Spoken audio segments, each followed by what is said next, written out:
সাতক্ষীরা পৌরসভায় পানি নিষ্কাশনের সঠিক ব্যবস্থা না থাকায় ড্রেনগুলোতে জমে থাকছে নোংরা পানি এবং ময়লা আবর্জনা। এর ফলে একদিকে যেমন ডেঙ্গু সংক্রমণের ঝুঁকি বাড়ছে, অন্যদিকে আসন্ন বর্ষা মৌসুমে শহরে ভয়াবহ জলাবদ্ধতার আশঙ্কা দেখা দিয়েছে।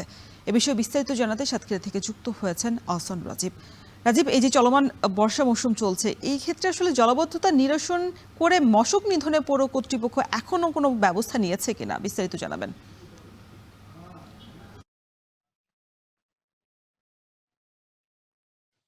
রওশন, সাতক্ষীরায় এখন পর্যন্ত কিন্তু মশা নিধনে বড় ধরনের কোনো কার্যক্রম হাতে নেয়নি পৌরসভা। তবে এখানে কয়েকদিন আগে আমরা দেখেছিলাম জেলা প্রশাসক এই মশক নিধক কার্যক্রমের কিন্তু উদ্বোধন করেছিলেন। যেহেতু এখন এই পৌরসভায় কোনো কর্মকর্তা ছাড়া কোনো ধরনের জনপ্রতিনিধি নেই।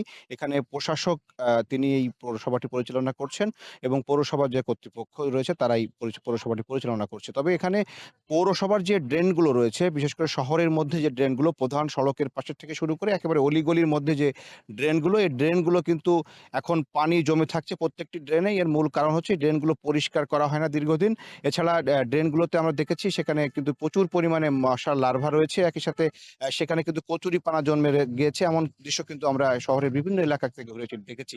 মূলত সাতক্ষীরা শহরের মধ্য দিয়ে প্রবাহিত এই যে প্রাণসাগর খাল, এই খাল দিয়েই মূলত এইখান থেকে যত ড্রেনের যে পানি সেটি নিষ্কাশিত হয়ে থাকে। কয়েক বছর আগে এই খালটি খনন করা হয়। বর্তমানে খালে কিন্তু জোয়ার ভাটা হচ্ছে, সীমিত পরিসরে সে জোয়ার ভাটা হচ্ছে। কিন্তু এই খালে শহরের মধ্যে থেকে যে ড্রেনের যে পানিগুলো সেগুলো আসলে যে আসার কথা সেগুলো কিন্তু আসতে পারছে না, যার ফলে শহরের মধ্যে উল্টো খালের পানি কিন্তু বর্ষার সময় চলে যেতে পারে এবং সে সময় কিন্তু ভয়াবহ একটি জলবদ্ধতায় রূপ নিতে পারে পুরো শহর এলাকায়। এমন ধারণাটি কিন্তু এখানকার স্থানীয় বাসিন্দারা করছেন। তারা বলছেন যে শহরের মধ্যে যে ড্রেনগুলো রয়েছে এগুলো অধিকাংশ ড্রেনই কিন্তু নষ্ট হয়ে গেছে এবং বেশিরভাগ ড্রেনে কিন্তু পানি নিষ্কাশিত হয় না, যার ফলে ড্রেনগুলোতে যে রাস্তার যে পানি এবং যে বাসাবাড়ির যে পানি সেগুলো কিন্তু ড্রেনেই জমে থাকছে, যার ফলে ড্রেনগুলো কিন্তু একটা স্থায়ী জলবদ্ধতায় রূপ নিয়েছে এবং যার ফলে ড্রেন থেকে যে পানিটি নিষ্কাশিত হবে সেই পথটি কিন্তু এখন বন্ধ। এই সমস্ত ড্রেন পরিষ্কার করা হতো আগে নিয়মিত, কিন্তু সেগুলো দীর্ঘদিন বন্ধ থাকার কারণে কিন্তু এই অবস্থার সৃষ্টি হয়েছে। আর সামনে যে বর্ষা মৌসুম আসবে সেই বর্ষায় কিন্তু এই ড্রেনগুলো কিন্তু এই এলাকার জলবদ্ধতার অন্যতম কারণ হবে বলে বলছেন এখানকার নাগরিক নেতৃবৃন্দ।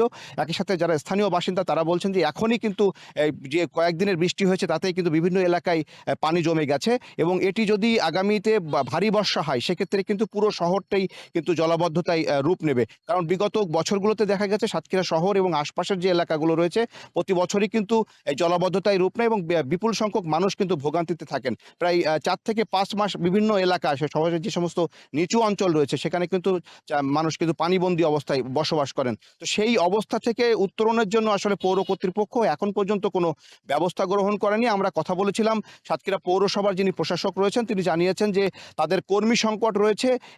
এছাড়া বরাদ্দ আসলে আর্থিক কোনো বরাদ্দ নেই, পৌরসভা নিজস্ব আয় দিয়েই আসলে পুরো পৌরসভার কার্যক্রম পরিচালনা করতে হচ্ছে।